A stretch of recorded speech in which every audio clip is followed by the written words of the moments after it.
Hello everyone, and welcome to the Future of Dogs podcast, a place for the whole dog world to come together and ask the big why and what if questions that will shape the dogs of the future. Join me, Hannah Malloy, as we chat to some of the world's most groundbreaking professionals intent on enriching and evolving the future of dogs. This podcast is in association with Amplified Behaviour, my online video learning library for dog owners and dog geeks.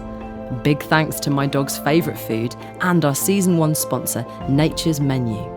With over 40 years in the pet food business, Nature's Menu is Europe's leading expert in raw and natural pet food. So let's jump into the conversation. Welcome to the Future of Dogs, and in this episode, this is part 2 of the Future of Dog campaigning, and it is my absolute pleasure to reintroduce you to the wonderful Marc Abraham OBE. Thanks Hello. for coming back for us, Marc. How are you?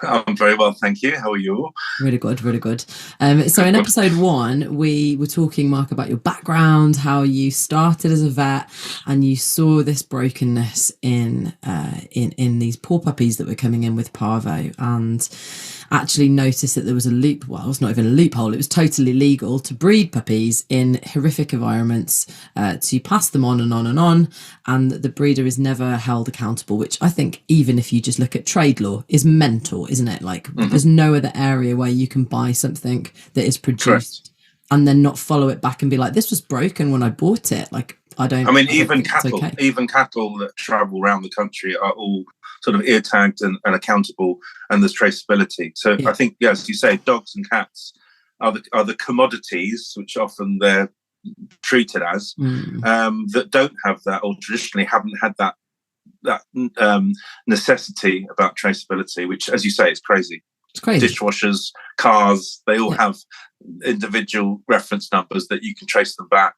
Dogs and cats don't. And a lot of people take umbrage with the phrase owner, like a dog owner. Many people have transferred that to guardian because they're like, we're not their owner. We look after them. We care about their body and their brain, and actually owner. But actually, in terms of the law, that is what we are, isn't it? We own the dog, and if it gets stolen or anything else like that, I know you've got a lot of background with campaigning with those that are trying to change that law too. That is the sort of legal structure around having a dog. So yeah, we were in. It's very true.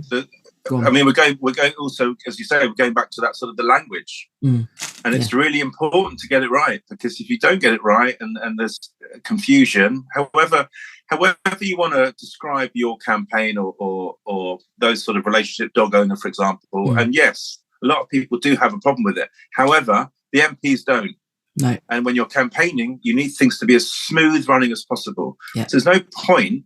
And I don't know if this is right or wrong, but there's no point trying to redefine and relabel stuff when it won't affect the outcome, because you'll just be complicating and even sabotaging your own campaign. Sure. So if an MP says, I think dog owners should do this, and you suddenly go, actually, I'd rather you didn't say dog owner. I think you should say dog keeper or guardian or friend of dog or family member. And they go, what?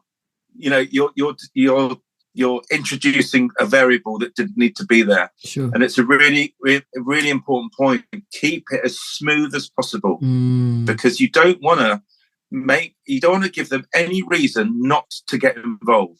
And if you're arguing or suggesting alternatives to the basics, they're not going to want to engage with you. So, and all the briefings will be written different, and they'll lose confidence. So as it all goes back to playing the game. Keep it as basic and simple as possible for the decision makers. They've got so many plates spinning, so many hats they're wearing. Keep it simple, keep the language simple, and you will make progress. Don't complicate your own campaign. It's like flexibility, isn't it? It sounds like you need to be able to sort of adapt to the language of the person you're speaking to, and that goes for marketing, I suppose. 100%. What were the biggest things important. what did you come across, Marc? What were your biggest, obviously you've written a whole new book, so you can get Marc's newest book, Be More Mosquito. It's very, very good. It's so good that every time I read a chapter, I have to stop for a little while and then do some extra notes on my to-do list and then work through another chapter. It's absolutely a cracking book, Marc. I'm super amazed by it, and it's been so helpful to me in my own particular campaigning journey to reduce dog bites towards humans, all humans, but children in particular. 25% of those that have been bitten or horribly, tragically killed are children, and I think that's atrocious. So, that's my campaign. And you are doing brilliantly. With that. I mean, I couldn't have done any of it without you. So, I really appreciate your mentorship there, and we can all be mentored by Marc via the medium of a book. Isn't that great? So one of the reasons I did it. One of the reasons I did it is I learned so much the hard way, and I always wanted to put it down on paper so people could just use it as a handbook and just sort of crack on with their own campaigns. And Be More Mosquito, and it's called that because the famous Dalai Lama quote. So if you think you're too small to make a difference, try sleeping with a mosquito. So Be More Mosquito. And I just thought, whatever sector you're in and whatever change you want to see or be a part of, the tools are there.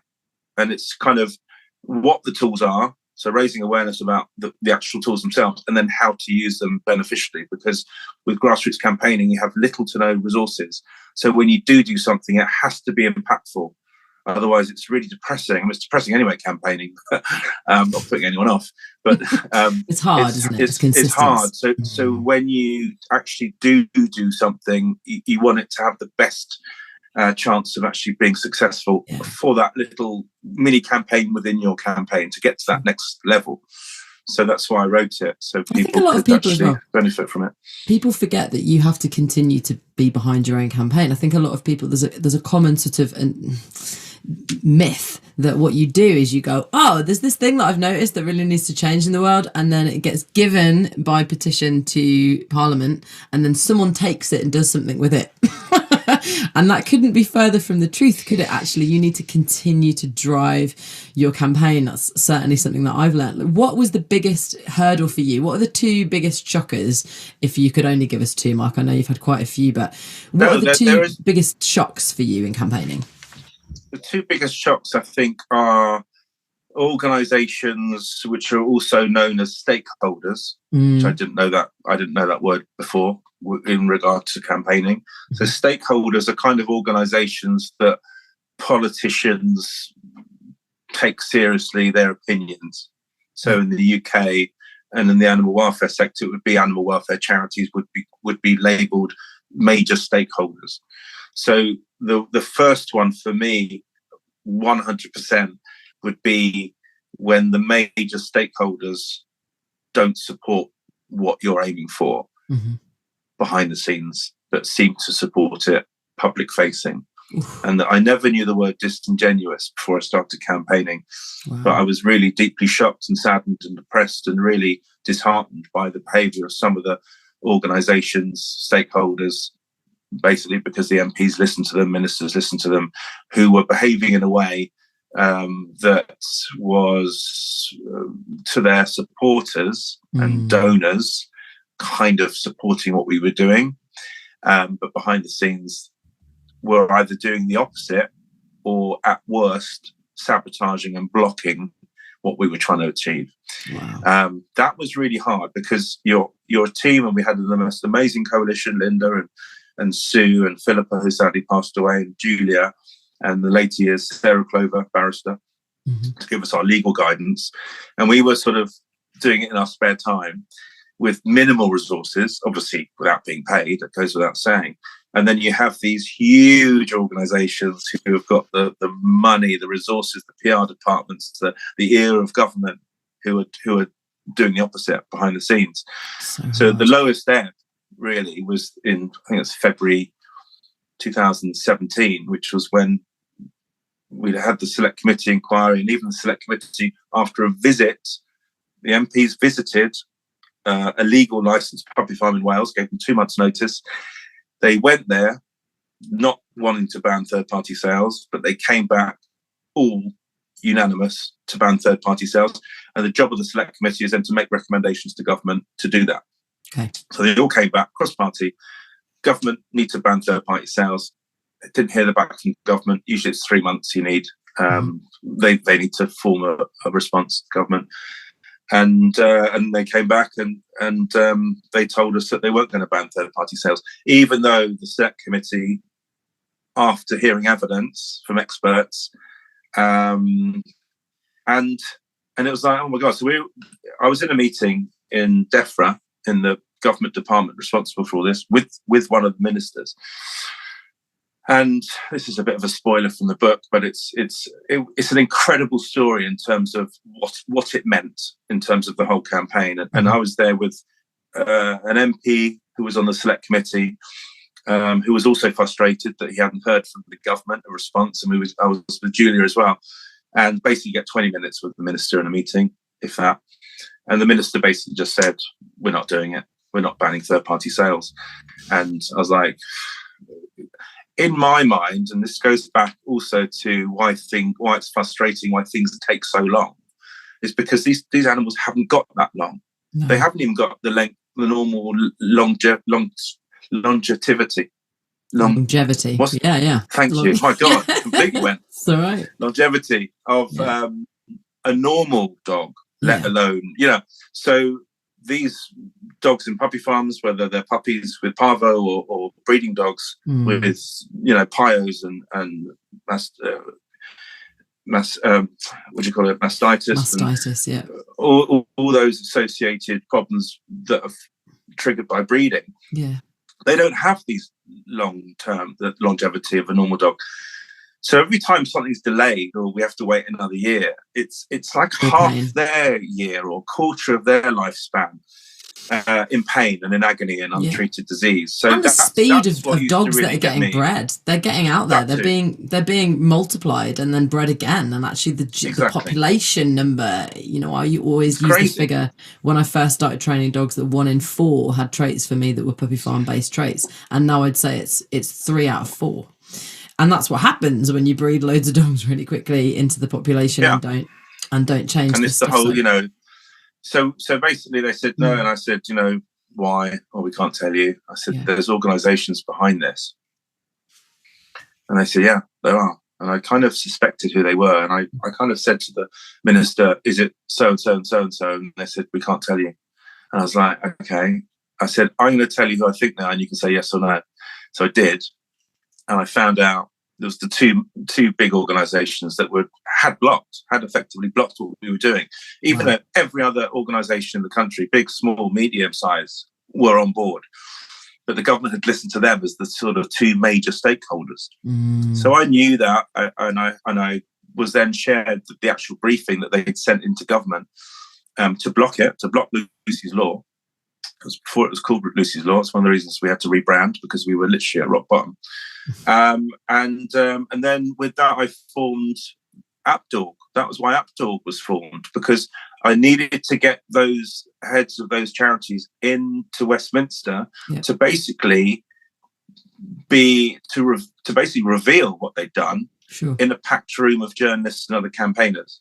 Because if I suddenly went public against these organisations, people think I'd have beef with them, or it wouldn't be taken seriously. People would think it was my own personal agenda. And I love all these organisations. I'd worked with them all before, and they'd all supported this campaign from the beginning. So they'd all U-turned at some point or another. Anyway, they had no idea that I had the briefing that they'd sent into government. And so we packed a room full of campaigners and journalists in Westminster, invited them all in to give evidence to my committee, which was the first ever AppDog meeting. It was April 2017. Wow. And of course, they stated their reasons and blah, blah, blah, blah, blah. And I said, well, that doesn't explain why you've actively blocked and sabotaged this campaign. And they said, oh, well, we haven't. And then I was able to pull the briefing out of my back pocket and say, you have, and this is it. And that moment was incredible. And that's when the power kind of shifted from the major stakeholder organisations to the campaigners. Wow. Because I'd outed them in a room full of journalists and campaigners. So the next day, Dogs Today wrote it up, The Independent, The Mirror. Wow. And all of a sudden now, it's obvious what's happened. It was a lot of strategy involved with that and making that happen. But I played a lot of chess when I was younger with my dad, and I genuinely think that developed my brain to sort of play the long game, strategy. That's a checkmate situation straight over. Yeah, that was probably the biggest moment of the whole 10-year campaign. But the backstory to that meeting, how it happened, was literally we were running out of ideas. In fact, we'd probably run out of ideas if we hadn't done that move. Wow. Because, as I say, we were up against the big charities, the pet industry, the government. I mean, these colossal organizations with all the money and all the contacts and all the influence. And we were just 5 of us in our spare time, led by effectively a disabled dog with epilepsy, separation anxiety, dry eye. I mean, little Lucy had a lot of health problems. But actually, was the strengths that you have with that smaller unit, I think, really are amazing, because you have a singular focus. You know, if you're a massive UK welfare charity, you've got all of this other stuff to have to work through. You've got employees, you've got the actual work that you're doing on a daily basis. You might have research that you're funding and looking at. There's so much that could sort of blur getting back down to the point, which is welfare. And the things we all need to do to improve dog welfare. You know, I've always argued that, are we trying to stop rescue dogs being created? I think is a big question. You know, I love the adopt, don't shop as a way of getting people to get rescue dogs and actually see that getting rescue dogs, they're all wonderful. They're wonderful dogs and they need homes.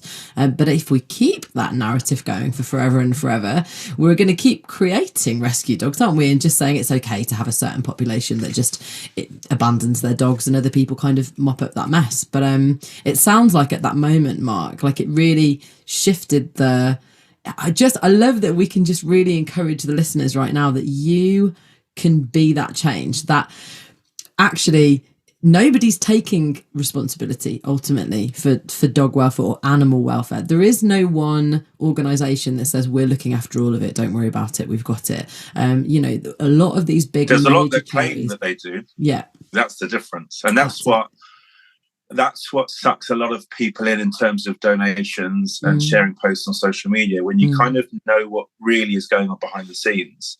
And you have these sort of super brands, really, of the dog sector. Sure. It's frightening, really, because you know, they are doing some work, but I think the real work is being done by the grassroots campaigners behind the scenes, who are tirelessly, with no resources, trying to make change happen. And you see it a lot, because they'll make some progress and then one of the big organisations will sort of jump in and say, we've been campaigning about this for years. And you go, you haven't. You definitely haven't. Yeah. But now you're taking the credit for it. Now, I would say that stings a little bit when it happens. Yeah. However, big compliment. Do you know what? Yeah. It's a compliment, and B, it's more likely to happen now because they're a major stakeholder and they're backing it. Sure. So you have to think of the bigger picture, because if you're campaigning for dog welfare and a big organisation gets on board and is starting now to say the same thing, brilliant. You know, if you've done all the donkey work, it's a bit annoying. However, for the sake of the dogs, it's wonderful. Yeah. It's just sometimes you wish that they'd get involved a lot earlier and actually use the resources they have, the follower numbers they have, the Facebook likes. Yes, you know, huge. If you've got distribution, a charity, isn't it? That's it. It's distribution and communication. It's distribution. If you've got a charity that's got a Facebook page of like 1 million likes, right?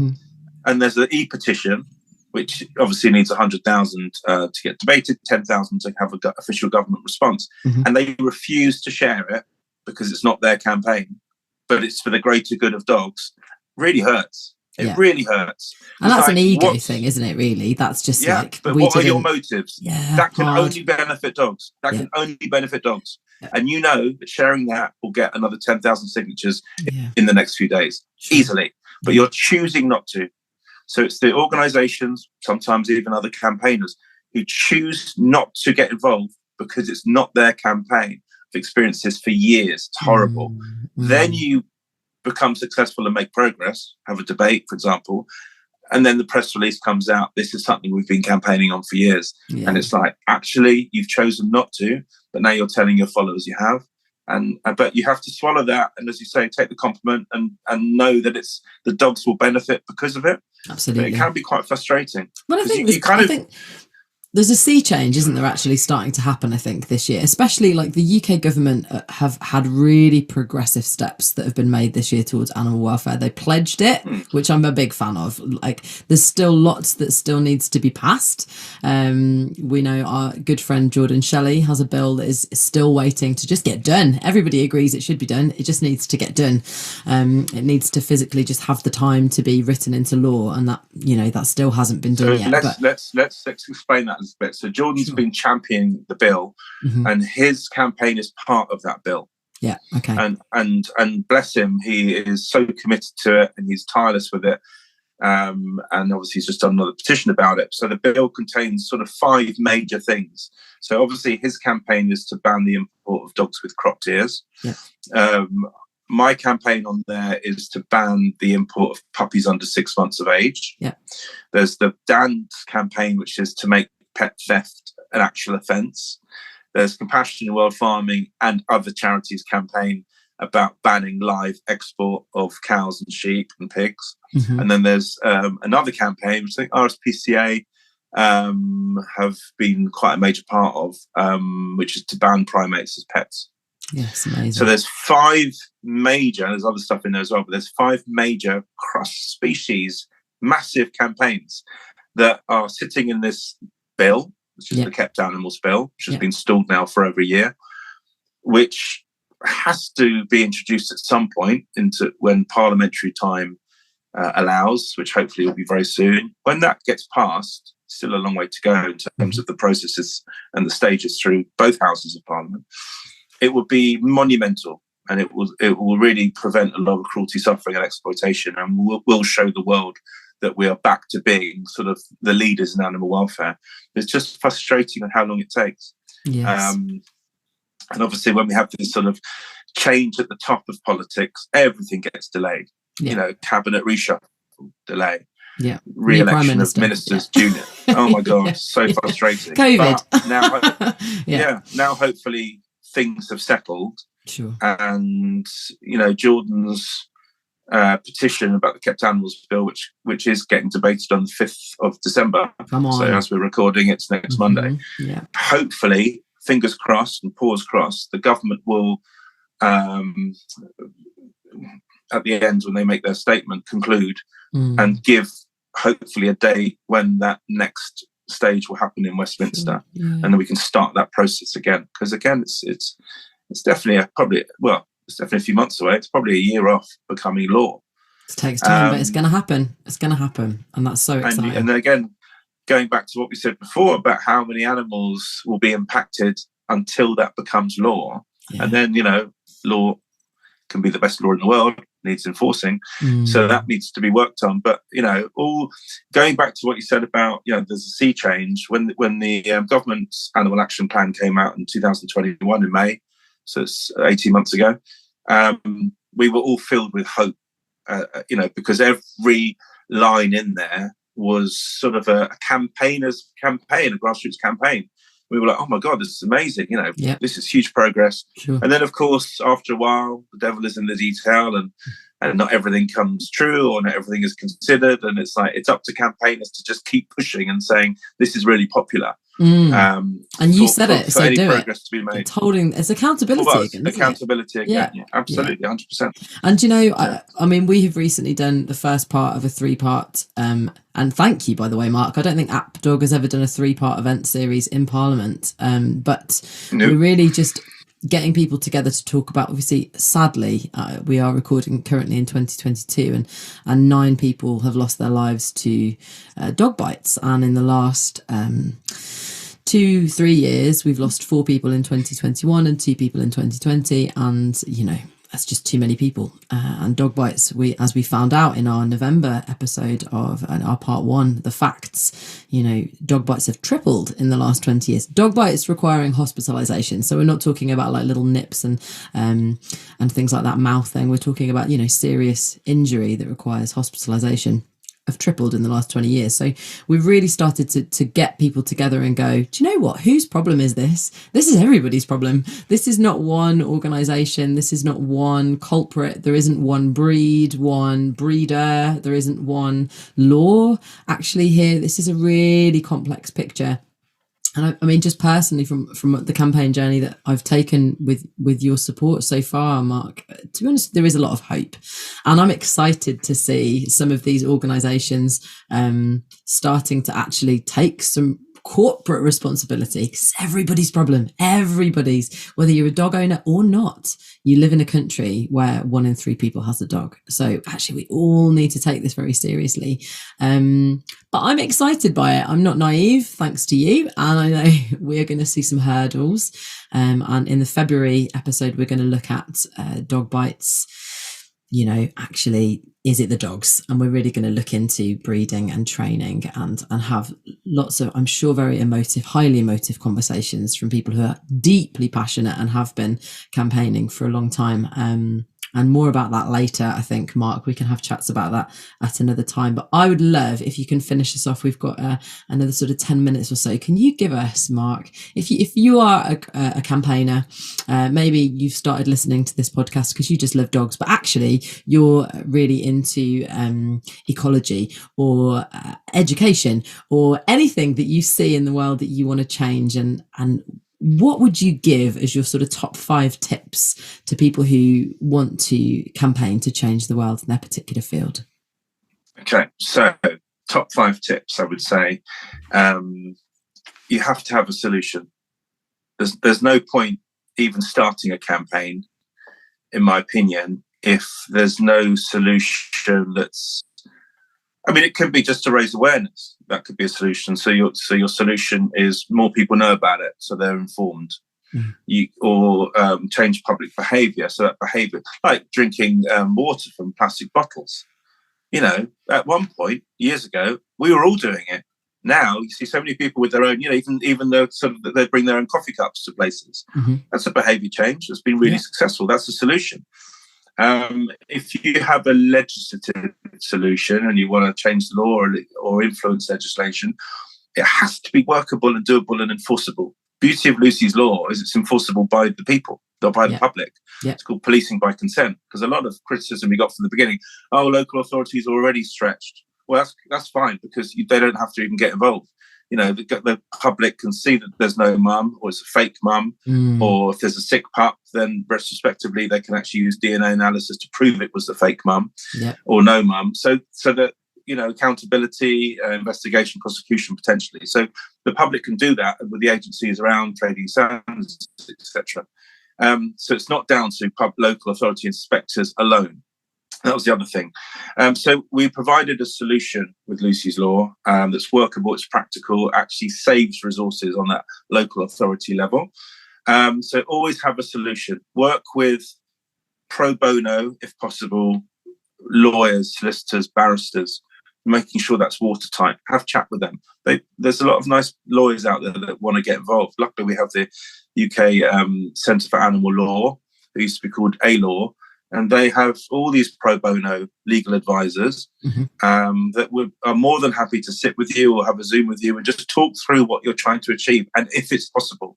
Sure. No point starting if it's not possible. So have a solution, really important. Amazing. And keep that solution really, really watertight and one line: banning third-party sales of puppies and kittens. That's it. Sure. Don't compromise.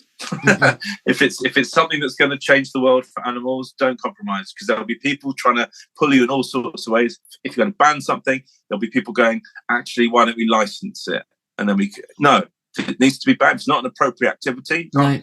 We had that all the time. Well, why don't we license it? You know, if you inspect pet shops, or you know, there's a way of doing. No, it's not appropriate to sell by a third party. End of. So that's one thing. You'll never, ever achieve anything on your own. However much you think you will, it's impossible. Yeah. Luckily, we could file, as I said, behind little Lucy, and she sort of showed us the way. Collaboration is my point. There'll be plenty of people, you may not think it, but there'll be plenty of people who are thinking and wanting to do the same thing, change the same law, raise the same awareness, influence public behaviour. They're easy to find now. In the olden days, you'd go to a rally and you'd chat to people. Now you go on social media, type in the keywords that you're trying to change. There will be people coming up, hashtags, etc. You link with them, chat with them. Could be in this country, another country. It doesn't matter. whatever you're trying to achieve, there's people out there that are thinking along the same lines and are probably as frustrated as you are. Amazing. So you share that passion. Mm-hmm. So collaborate, reach out, become a group. That could be a group of individual grassroots campaigners. It could be other organisations. It could be campaign groups. It doesn't matter. Just form that coalition and then work. And everyone will have their own skill set. So I was lucky, because I live in Brighton, so I could go to Westminster quite a lot on my day off. But we had people like, Linda and Sue in Wales, geographically quite far away. Also, Philippa in Sheffield and Julia in Folkestone that wouldn't come to Westminster, but they didn't have to. Yeah. So they were doing all the hard donkey work, which I could rely on when I went to speak to MPs. But I couldn't do what they were doing. Mm-mm. And I wouldn't even know how to, do what the stuff that Julia did and Sue did. Philippa, Linda and I are very similar. We come from that sort of creative background, but they were doing the sort of more, the number crunching and those sort of analytics. But we never overlapped in the 10-year campaign. We never overlapped and we never had an argument. We were always going the same way, and it was incredible. They're like family. They still are. So collaborate is really important. There'll be people that can do things a lot better than you can, and vice versa. Mm-hmm. I think for me, one of the most important things for campaigning is the tone of your campaign. People get it wrong. People get it so wrong. On social media, don't be aggressive. Don't use the word I all the time. Yeah. Sometimes, but not I. Don't make it about you. It's not an ego thing. If your tone is underpinned by compassion, empathy, kindness, caring, that's it. That's all it needs to be. And it's so simple, and people get it wrong because they go really aggressive. They start having arguments with people, which at the end of the day is detrimental to you and your campaign, because no one likes that. So tone is really important. Just be kind. Just be kind. Don't bite if someone's trolling you. Just be positive. And if your campaign is seen as positive, and ignoring the bad stuff and just praising the good guys, because that creates a sort of fear of missing out, because people go, oh, they're getting praised. We want some of that energy. That again is better for your mental health. First of all, you're not waiting for horrible replies, but it just shows, I think, an emotional intelligence with regard to campaigning, that you're only going to achieve stuff if you keep it positive. Absolutely. And you're kind. And even if you disagree with someone and you want to engage with respect, I disagree, but hey, we kind of both want the same thing. There's ways of disagreeing with people that you don't have to have a major fallout or Twitter pylon. Patience. My God. Yeah. Play the long game. Be prepared for the long game. Nothing is a quick fix. Lucy's Law took 10 years because of all the sabotage and all the blocking and all the horrible stuff that went on behind the scenes. But we knew that it was the right thing to do. And we knew that dogs would benefit and cats. And we knew that at the end of this journey, even just by raising awareness, using Where's Mum, that was the sort of part of the early campaign. We were raising awareness, changing public behaviour, and then we changed the law. And, one of the major, most beautiful moments for me personally was when I sourced the Prime Minister's dogs. So Boris and Carrie got their little Dylan from Friends of Animals Wales. And when we were there delivering in the nicest possible way, introducing Dylan to them both, I took up these Rosette. I had a bag of these with me. Went to Downing Street, and we had this photo call in the garden. Now Dylan was running around with a Lucy's Law rosette on. Carrie was wearing a rosette. Boris is now wife, and I went up to Boris. And I said, "Look, any chance you could put the Lucy's Law rosette on?" And he said, "Oh, absolutely, no problem." And in that moment, he puts it on, and to have the Prime Minister of the United Kingdom wearing a campaign rosette with the backstory of how and why and what it meant that we came up with many, many years ago was so overwhelming, and it hit me like a train. And I held in the tears, but it was like, wow, we've kind of done it. The Prime Minister's wearing our grassroots campaigning rosette with little Lucy's face, and we've changed the law. And it just showed that from someone who had no background in politics at all, apart from maybe watching Spitting Image as a kid when I was sitting on my dad's lap on a Sunday night. Literally the only touch point with politics. To now being with the Prime Minister, who's wearing a rosette that I designed the logo, little Lucy's face with accompanying law change, plus rehoming a rescue dog at one of the most prestigious addresses in the world, and raising that awareness was literally mind-blowing.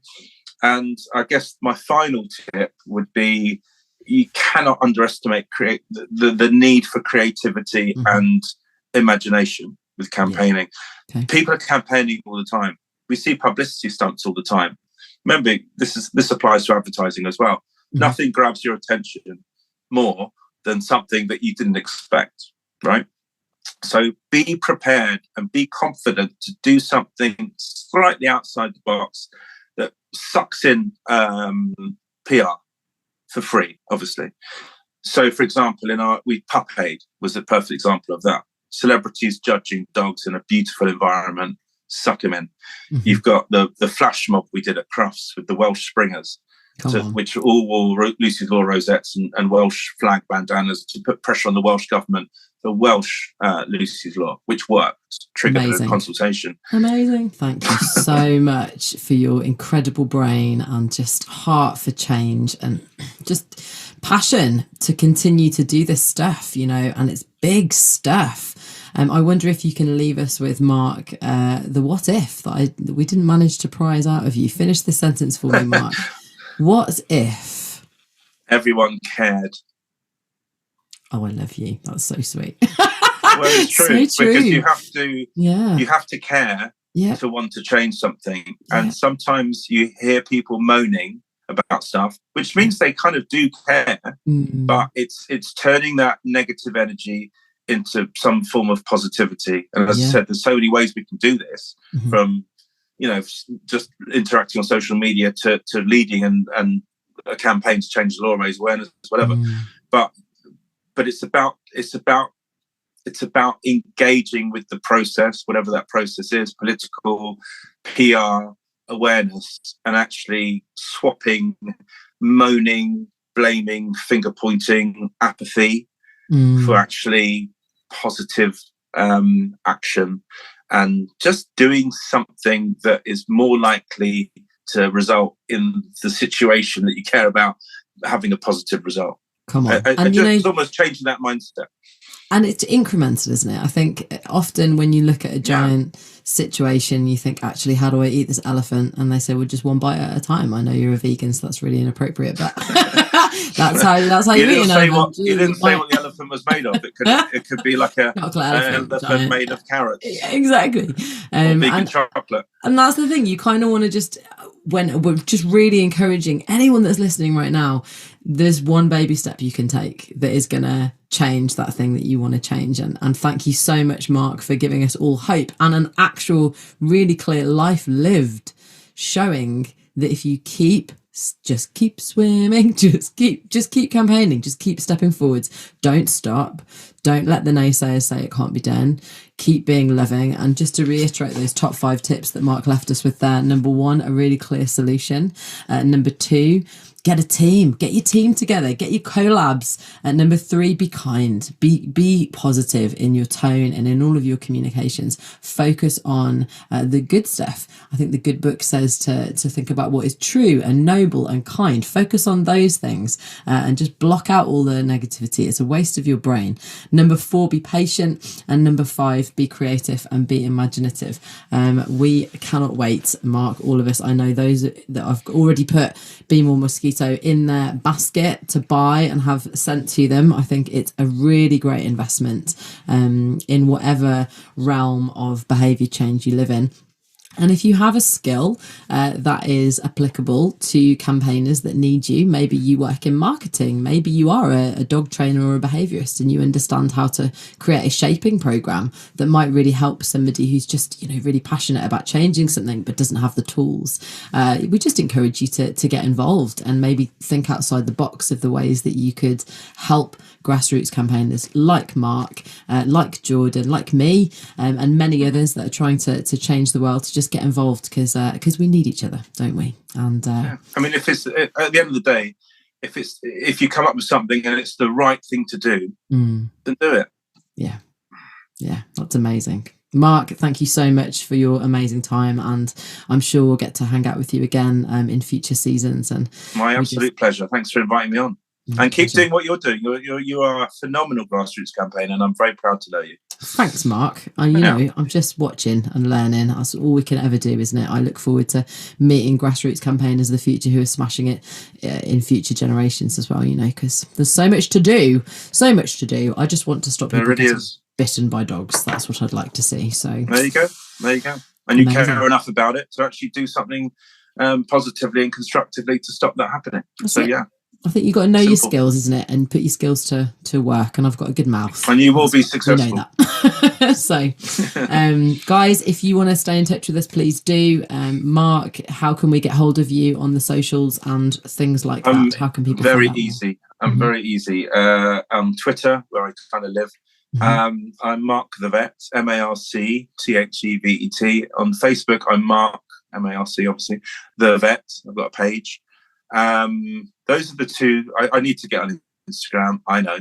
But those are the two at the moment that people can sort of reach and follow and get involved. And then ABDORG, the parliamentary, all-party parliamentary group for dog welfare, is abdorg.co.uk, and on Twitter, ABDORG1. And if you subscribe to our free monthly newsletter, which I write on the 1st of the month, every month, we keep you up to date with petitions and events coming up and all the big canine news stories from around the world. So, yeah, just kind of get involved and enjoy. And then if you want to contribute or you've got something to offer in terms of speaking in Parliament about your campaign, then let me know, because it really is a platform for everyone to enjoy, to be the voice of the voiceless. And in this case, our lovely little four-legged friends, the dogs. They need it. We need it. They do. Need it. Thank you so much, Marc. That's amazing. So yeah, you can check out Marc on all of those social platforms. I think you are actually already on Instagram, Marc. You're just not an active player. So people link to you and it doesn't go anywhere because they're like, who is this Marc Abraham, of whom he has no account? I know nothing about. I'm rubbish at Twitter. I'll be honest with you. I'd like to learn how to do it, but it's such a fast moving conversation, I think, for me. Well, one day we'll sit down and you can teach me Instagram and I'll teach you Twitter. Boom. How about Let's do a swapsy. Sounds good. See? Collab. That's exactly. That's simple. Thank you so much, Marc. And the other thing, I'll leave you with just one more thing. Stop eating elephants. Stop eating elephants unless they're made of chocolate or carrots. Vegan chocolate or carrots, or both. A chocolate carrot? I don't know about. I feel about that, to be honest with you. But Marc, thanks so much. You're such a joy. And we'll speak to you again soon. Take care. All right. Thanks, everyone. Bye-bye.